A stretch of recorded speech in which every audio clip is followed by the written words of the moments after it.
The recent gameplay demo for Tears of the Kingdom had a lot to offer. We got to see a lot of neat stuff. Weapon crafting is now available, so that's cool, but just be careful of Lynels. And we even have evidence of the Zonai civilization. Shout out to the Zelda Theory channels, that's a huge win. And the demonstration of the powers were neat as all heck. I managed to find a few interesting tidbits. The first piece of info, and probably why you're here right now if you're new to the channel, would be the Ascend ability, or more like what the Ascend ability reveals. As we saw, this power allows Link to go through dense barriers like cave ceilings to get to other areas without climbing. It will also allow him to get out of tight spots or seemingly impossible to reach areas. I was skimming through Reddit and saw someone post something interesting. There's a key point in the demo where Link dives into the water, and when he's below the water, his Ascend magic is still highlighted. It's active, and here's a side-by-side so you're able to see the comparison directly. When Link's head goes above the water, the power no longer becomes available and is grayed out. He's also unable to use the Ascend ability during freefall. People on the internet have speculated that this will be an ability that Link can use while underwater, which points to underwater exploration in Tears of the Kingdom.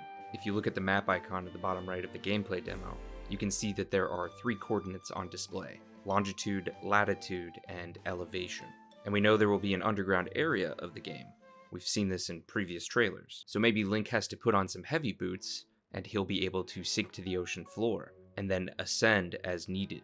It makes sense for that elevation number to go below 0, which would then include both underground and underwater areas for exploration. Another curious thing I discovered were the symbols of some of Link's powers. I first thought that Link would have 5 powers in total, as indicated by this photo of the Collector's Edition art book with each of these 5 symbols you see here that correspond with the power Link's Zonai hand could have. As you can see here, the symbol in the top right is Link's recall ability that allows him to rewind objects in time. But then I noticed that the Ultra Hand ability, the one that glues objects together, has this convenient hand symbol to represent it, which as you can see is also on the art book cover. So if we have 4 abilities covered, the 3 I just mentioned, followed by the weapon crafting power, we now have more room for several unknown powers. If we add the Ultra Hand ability to the roster of powers, there's at least 1 undiscovered power amongst these 5 symbols here.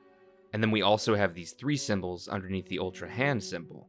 It would make sense for Nintendo to not show their full hand and keep the mystery of the next game alive.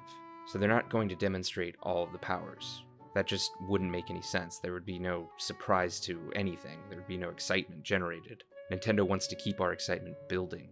And during the making of this video, considering the nature of the Ultra Hand ability's symbol, this beam of light that the Ultra Hand is trapped in could represent the Ascend ability, freeing up yet another slot for another power from these 4 symbols on the art book cover that aren't the recall power. I think the most telling scene in the gameplay demo is when Link goes through the cave ceiling and he's briefly in this interstitial world of green aura. It's almost like he's tearing through reality, like some of you have heard me mention on this channel before. So that's just a quick video from me on what piqued my interest the most about this gameplay demo. What do you think? Is it plausible or ridiculous? And why do you think this way? Nintendo spent the most time they've ever put forth making a Zelda game to bring us Tears of the Kingdom, allowing them to surprise us in most ways people couldn't imagine.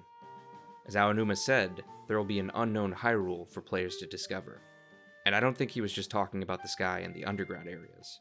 The video I've posted on the right will take you to a theory I made a few weeks ago explaining what unknown parts we could expect to see in Tears of the Kingdom. And if you're wondering how Demise could make a possible return in Tears of the Kingdom, I suggest clicking on the video I've posted on the left. Thanks for watching if you made it this far. And until next time.